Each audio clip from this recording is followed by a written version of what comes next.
Hello, what's going on everyone? And in today's video we're going to be doing an updated FPL team reveal and draft for the 2021-22 season, and we'll also be doing a nice little prediction for the new season in terms of who do I think is going to get the most points, how will the season pan out and stuff like that. So if you are new to the channel, then welcome.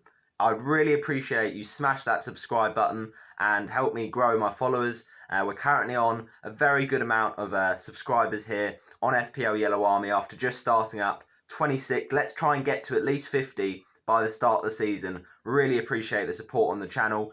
And yeah, without further ado, we're going to get into this one. So I'm going to first of all talk about my points predictions for the season, and then we will get into what my selection is and justifying each member of my FPL team as it stands. But I've got to say, I'm pretty comfortable with it. I'm pretty set on it.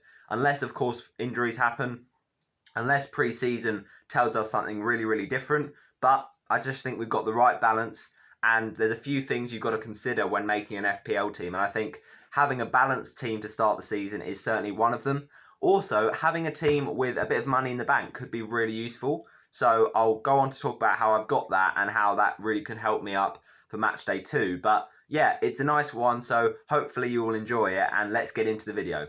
So to start off with, we're going to talk about who do we think are the best contenders for the most points in FPL 2021-22. I think you've got to start with Harry Kane. You know, he was the highest goal scorer in terms of points in the forward line for FPL last season, the Golden Boot winner for the Premier League, and there is so much speculation about whether he will make a move to Manchester City. The talk is that apparently maybe one of Grealish or Kane will go. I don't know if they can afford both, but with Man City, you never quite know what they can afford these days. And Harry Kane seems like he wants to force the move. He might not train with Tottenham and then basically want Man City to get him. But the thing is, will they go for Jack Grealish first? Will 100 million be too much for Jack Grealish, so they have to just stick with Kane? It's very, very up in the air. So at the moment, I think it's going to get, building momentum. Now that the Euros is finished, we can kind of focus on the club football and the transfer window. But yeah, I think it's whatever team he's at, Harry Kane's a fantastic option. Now, if he stays at Tottenham, I don't think he's as an appealing option, to be honest, because at the end of the day, he's going to not play as many games. He's not going to have that relationship with the staff and the dressing room and the players, and he's just not going to be worth it for that much money. 12.5 million is a lot, and you have to think about other premiums you want to have. Bruno Fernandez, Mohamed Salah, even someone cheap like a Rafinha in there is not exactly, as much as you'd want to buy, but also you've got to kind of balance the team well. So you've got to think about these things and try and spread your money out a little bit more evenly. But if, of course, he goes to Manchester City, Harry Kane looks like a bit of a no-brainer. I wouldn't say he's essential because, what makes a player essential, there's a few things like playing minutes and consistently getting points over seasons. But even someone like Raheem Sterling has done that for Man City, but he had a pretty poor season in the FPL last time, and then, of course, had a good Euros. So it's really uncertain about how much minutes he'll get. But with players like Bruno Fernandez and Salah, there are some really good, premium players who you can just set and forget captains, basically. So I think that Harry Kane is a good option, but only if he goes to Manchester City. Because just imagine the delivery behind him. Kevin De Bruyne, imagine if David Silva was still there if he goes to Man City. That would have been amazing. But you've still got a fantastic Manchester City team there. And people like Gabriel Jesus, will he start? Well, maybe not. They like to play 3 up top and kind of like a false 9. And you could play Kane in that position, or you could kind of put them in a 4-4-2 with Jesus. But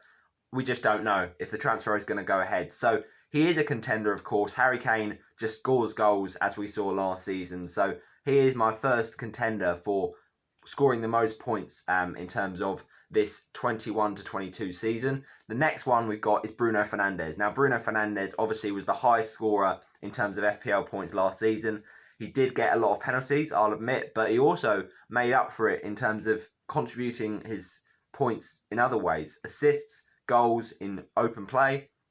And he's just had a fantastic impact on that Manchester United team. Everything goes through him. He's their number one man that just pulls them forward. And he didn't have a good Euros. So how much will that impact him?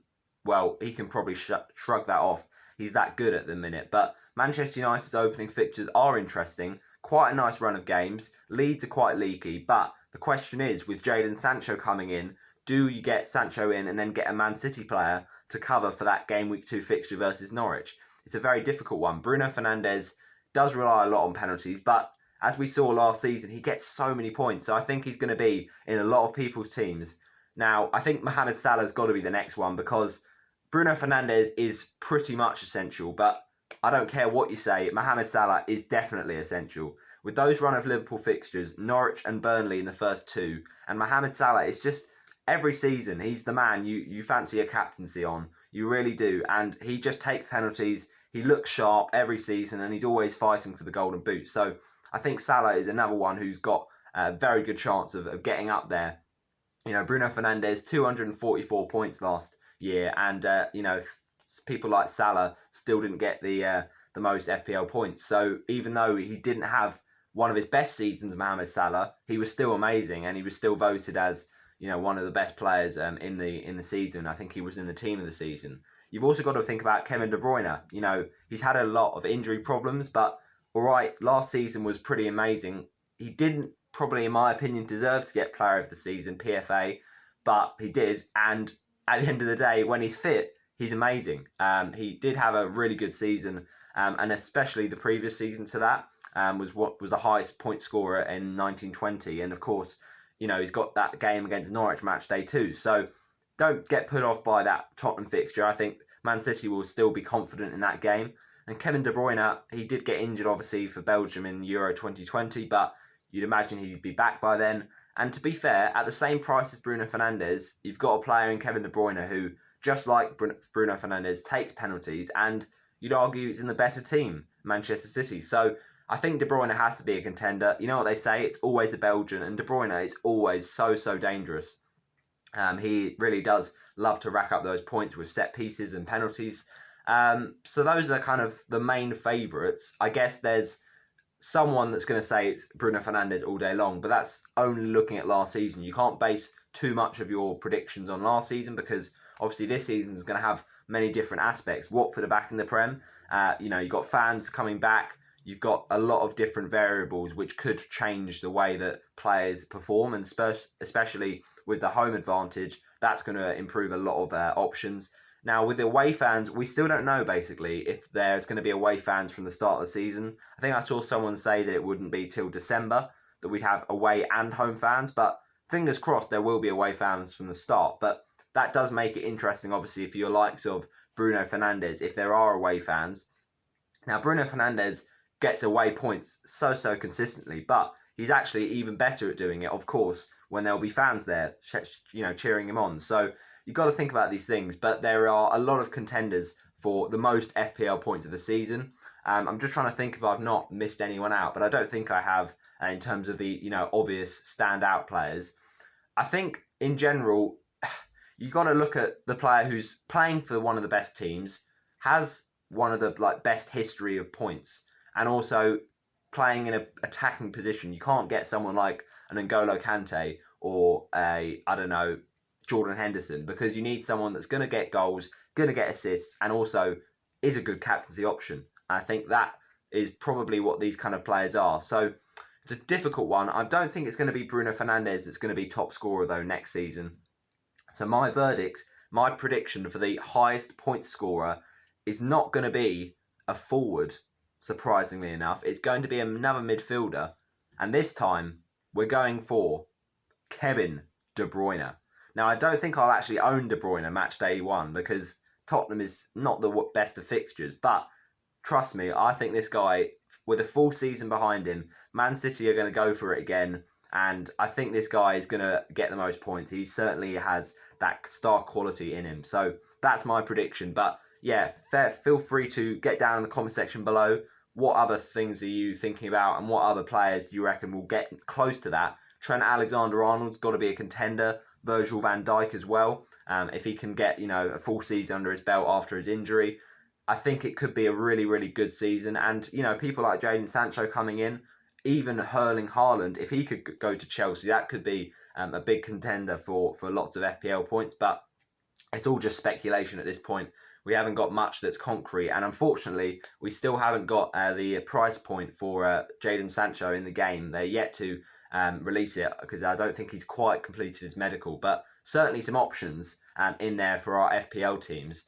I think also I've gone and done that video about options for the cheap defence and out of position players that can come the next Stuart Dallas. So I think my prediction for that is that the best option from a defensive point of view that might play really attacking and get loads of attacking returns is Tariq Lamptey. I know there's other contenders and they could go under the radar, but watch back that video to not miss out on any options. And I think I put some in the comment section below as well. But I'm going to go Lamptey because I just fancy those fixtures. I fancy Lamptey. If he's fit, he's going to have a really, really strong season. He just looks really good going forward, but also Brighton defensively quite sound, and they have been, quite impressive. So with Robert Sanchez in goal, they're going to be solid. Obviously, they've brought in now this new goalie, very lanky, but he could provide a bit of competition for Sanchez, and these are all good options for Brighton. So I think Lamptey's going to have a really, really good season. In terms of another prediction that I'm going to make, which is basically who do I think is going to be the most underrated FPL team in the game, I'm very tempted to say Watford just for a little bit of bias in there, but I'm not going to go for that. Instead, I think an FPL or Premier League team that you should really hop onto, or at least have a little look at this season, I'm going to go for it, but Brentford. Because, all right, it's their first Premier League season, but they've got a lot of attacking stars. Ivan Toney, Bruyne and Bruyne, and also don't forget people like Vittorio Janelt, and in midfield, he just had a really good Euros, Jensen. So there's a lot of options in that Brentford team. Obviously, we'll see how they play. They're kind of a bit like Leeds. They'll really go for games in attacking style, but it's whether they kind of have too much of a defensive problem to stay in this league. But in terms of attacking point of view, I think Brentford, it could be a really good place to invest. And a lot of people will be scared to do it because they're a new team and because they're just not sure how they'll get on. But if you go early and you do what you did with a few of the Leeds players at the start of the season and just bet your money on them, people like Patrick Bamford, who had a really inconsistent championship season, wasted a lot of chances, and he got really, really well into the Premier League season from the get-go. You could see that in someone like Ivan Toney, or even in midfield, the next Rafinha could come from someone like Bruyne and Bruyne. So, yeah, Brentford is my team to watch, basically. I'm not sure if we're going to do any other predictions, but that is basically what I'm going to say. What my formation is that I was advised, I think there's a lot of flexibility with this. You kind of want to play 3 in defence, but you can play a 4 in the defence. It's just, I think 3-4-3 and 3-5-2 are the best options in terms of formation because it allows you to have that strength in the attack. You want, I think, 3 starting forwards, but you can also have 3, defenders and then 2 starting forwards in that 3-5-2 because at the end of the day, the midfielders at that 4.5 bracket, you probably say are weaker than the 4.5 defenders. So therefore, you can spend more money in your midfield and have a cheaper forward. So you can just bench the defender and bench the forward. That's what I'm going to go for. But I will personally be going with the 3-4-3, I think, to start the season. It could change, of course, before the season begins. But I just like the way that it kind of sets up your team with a strong, style and shape. So that's what I'm going with. But yeah, as I said, get down in the comment section below and let me know if you think of a different formation and you think there's anything I've missed in terms of my predictions for the FPL season. Obviously, predicting who will start, who will regularly get points is kind of an impossible task because there's so little to go off with pre-season yet to really get into full swing. But it's just my initial thoughts really for this FPL season. So let me now tell you what my FPL team is looking like then, shall we? I've got it in the video and you've seen it there. So basically, we start off in goal, Daniel Bachmann. I mean, this guy, I think, is going to be a really good option to have. Now, the Watford goalkeeping situation just looks so nice because the players are cheap as chips, and I don't see why you're not going to want to invest on cheap goalkeepers this season. You saw it last season. We had some nice cheap goalies like Matt Ryan. You had a few options in there like Nick Pope, but he was a little bit more expensive than others. And I seem to remember we had David Button and Matt Ryan, but I think actually having 2 semi-playing goalkeepers is not a bad strat. Certainly last season, you saw a lot of people were hurt by having really weak second goalkeepers. Obviously this season, hopefully restrictions will lift and it will be just a bit more like FPL normality with, get a lot of games been playing at 3 o'clock like we usually like to see, and, not too many injuries and cases of COVID.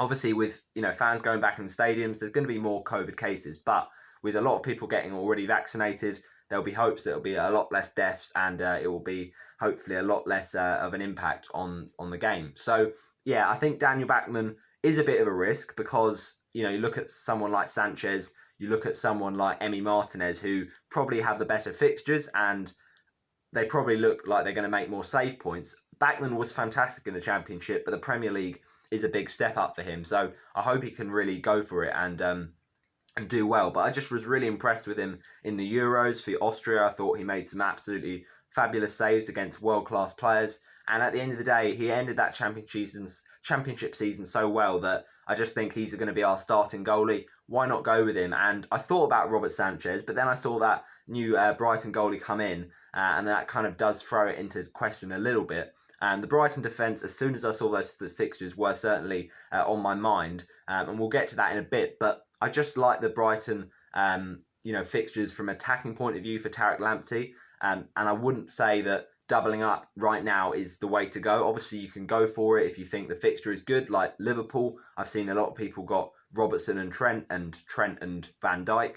But at the end of the day, I'm wanting to hedge my bets and spread around the fixtures to try and get the most points from a range of days. So that is my plan. But Daniel Bachmann is the man. And we will reveal my FPL team name at the end. But it is an interesting one because I think Bachmann is just going to be making a lot of save points. Obviously, Villa won't be easy, but the fixtures aren't bad. And Brighton, and then obviously take out the Tottenham game, you've got Norwich as well in there. So it really can't be too much to complain about. But I think Bachmann, for that price, 4.5, could get a few save points.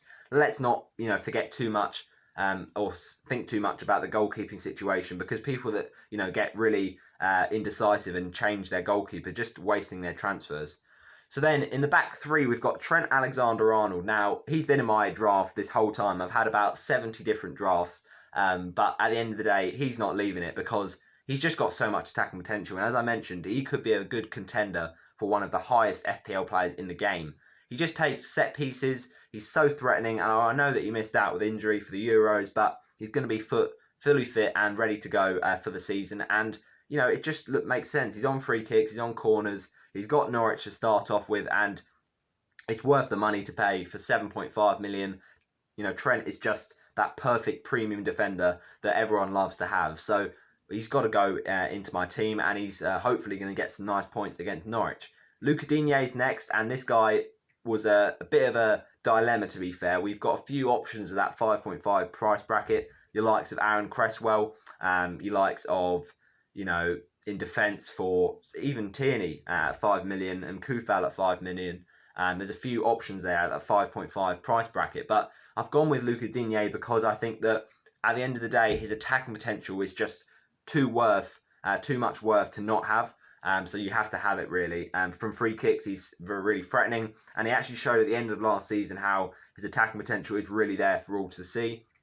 And Everton's fixtures to start the season, they don't have to play a team in the top 6 for the first 6 game weeks of the season. So you really can't complain with that. I think Luca Dinier on free kicks, on corners, just looks a really good option, and hopefully he can get some more FPL points. Obviously, with the goalkeeper situation, Pickford had really good Euros, and you've now got Rafa Benitez coming in. Can he steady up that defence? I think he can, and I think Dinier therefore will be helpful in terms of getting more points. Luke Shaw is playing against Leeds, and I think that game will be attacking, but at the end of the day, Luke Shaw showed how great of a option he is from the Euros. He was just so attacking, and he's just revolutionised his career, to be honest, at Manchester United under Ole Gunnar Solskjaer. So I think this guy is nearly essential, to be fair, with the amount of attacking potential he's got. Taking the odd free kick here and there, as we saw for England. Maybe he'll be on duties for Manchester United, but it'll be a difficult one to tussle off some of the big names in that team. But he just looks a really good option. I think with those run of fixtures for Manchester United, Southampton match day 2, Newcastle 4th game week of the season, he's got some good chances of some attacking returns and clean sheets.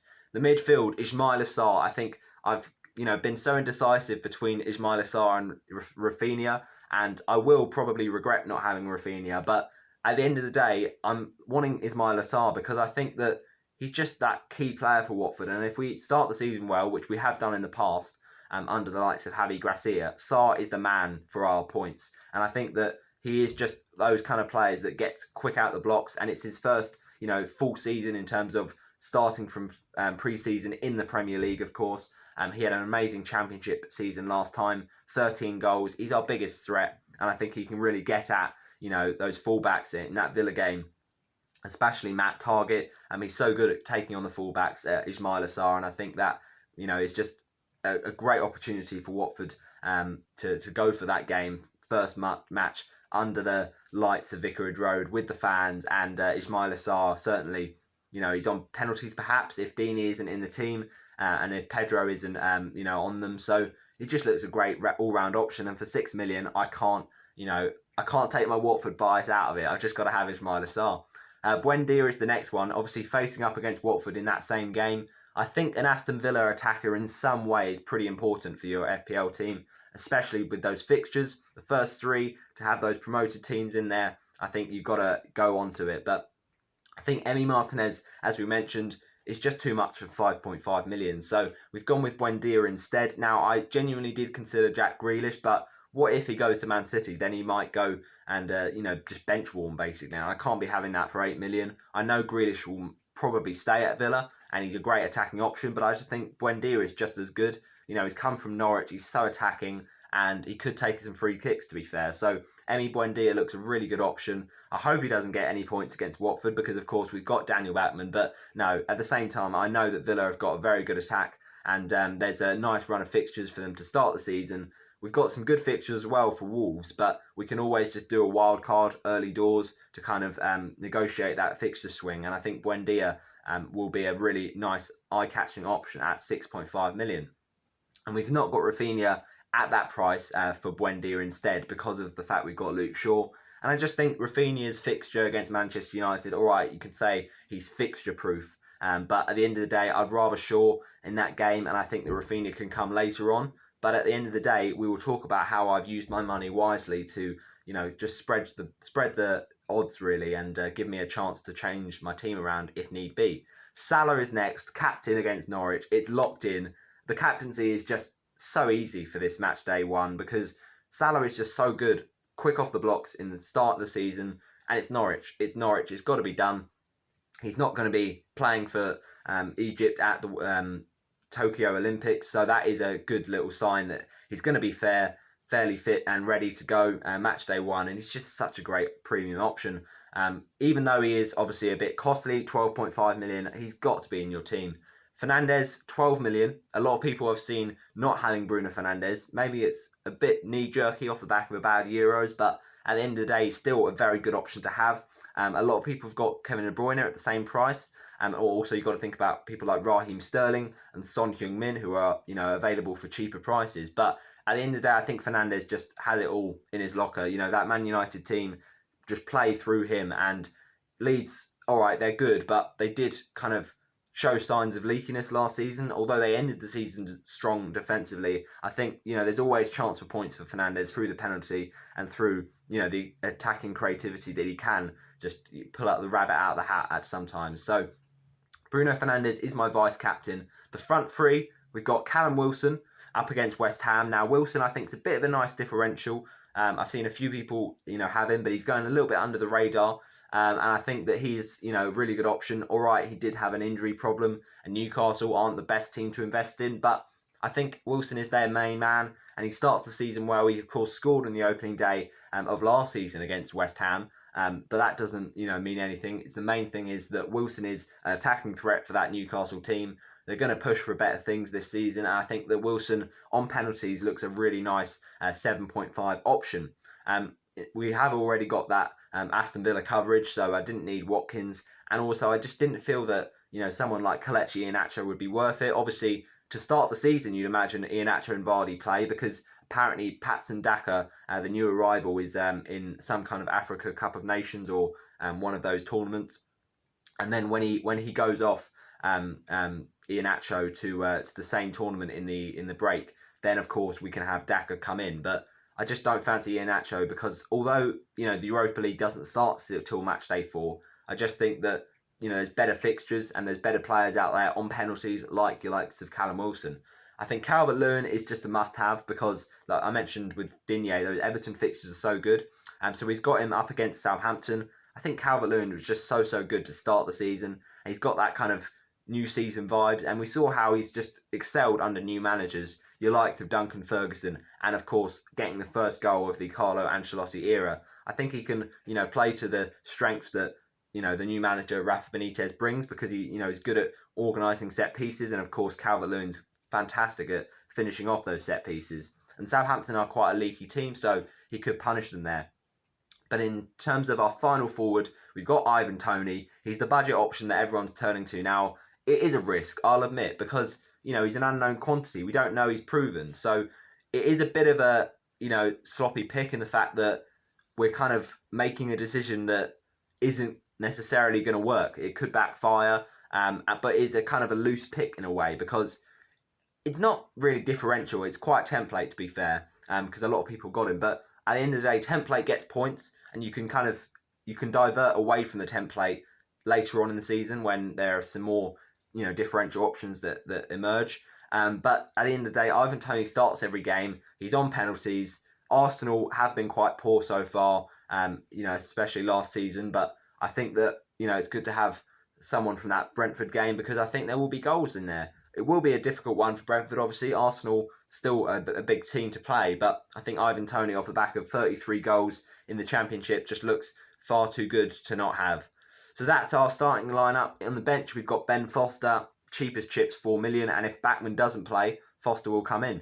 Then we've got Lamptey, of course. Now, this guy just looks so good from attacking potential, but he's got a nice fixture, and I'm very tempted to play him over one of our attackers, but I just think that back three of Luca Dinier, Luke Shaw, and Trent Alexander-Arnold just needs to start. So I might have to bench Tariq Lamptey in this one. But at the end of the day, he's got a nice fixture match week 2. If we haven't got the faith in Ismaila Sarr match week 2, we could always bench Ismaila and play Lamptey for the clean sheet when they play up against Watford.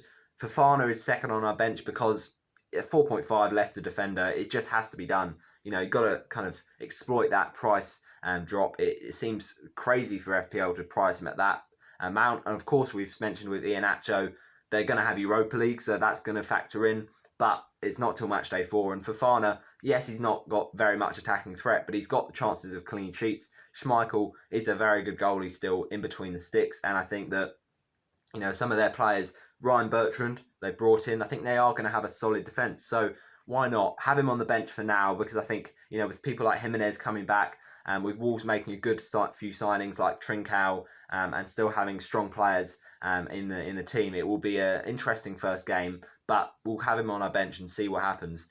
Third on our bench though is Billy Gilmour, 4.5 option. I've seen a lot of people have Brownhill, but I think Billy Gilmour, although the fixtures aren't great, it's worth keeping him until the fixtures turn because he's got nice ones like Watford and pre-match day 6 he's got a good game against Burnley and Brighton in the 7 and 8 match day. So the fixtures are pretty nice, and from 11 to 14, all green fixtures. So it is worth being patient with Billy Gilmour. I think he could be on free kicks, but most likely to be on corners. He took a few in pre-season, but we can't read too much into it. I just think for a player who's made the signing to play more minutes, he's going to get those 2 minutes every week. All right, Josh Brownhill is a decent option, but I just think that Burnley aren't quite the team that you want to target from an attacking point of view. Norwich aren't a perfect team either, but at least with Billy Gilmour, he could be on set pieces. Brownhill, all right, he might play every week, but will they get many wins, Burnley? I don't know. It's just Norwich and Burnley is not much in it, and I think that to have a player who is coming in fresh, got a point to prove, could get a few more points there. So that is our team, and our reasons for each of our members in our team. Just to kind of finally reveal, our team name is Backman and Robin. You gotta love it. Lovely little superhero pun there. And just to finish off, in terms of the money in the bank, we've got 0.5 in the bank. So if we want to go to Rafinha and Sarr doesn't look a good option, then we can always just make that switch to 6.5. That is our team. It's looking nice, and I hope you have enjoyed this team update. And as of course I've mentioned, FPL predictions for the new season. Of course, we'll try and come back at some point when the season ends to look back at these predictions, see how close we were. But yeah, we've spent 99.5 in the bank, and of course, we've joined a fair few mini leagues for the Watford fan leagues, and let's hope it's a good team. But I'll make a few more changes. It just looks really solid right now, and we'll see kind of what my thought process is going into that first matchup, first deadline on the 13th of August, 6:30. So thanks for watching once again. You've been brilliant for watching, and I shall see you on the next one on the FPL Yellow Army channel. I'll have a little break now, I think, from posting, but we will get back to the great content very, very soon. Bye-bye.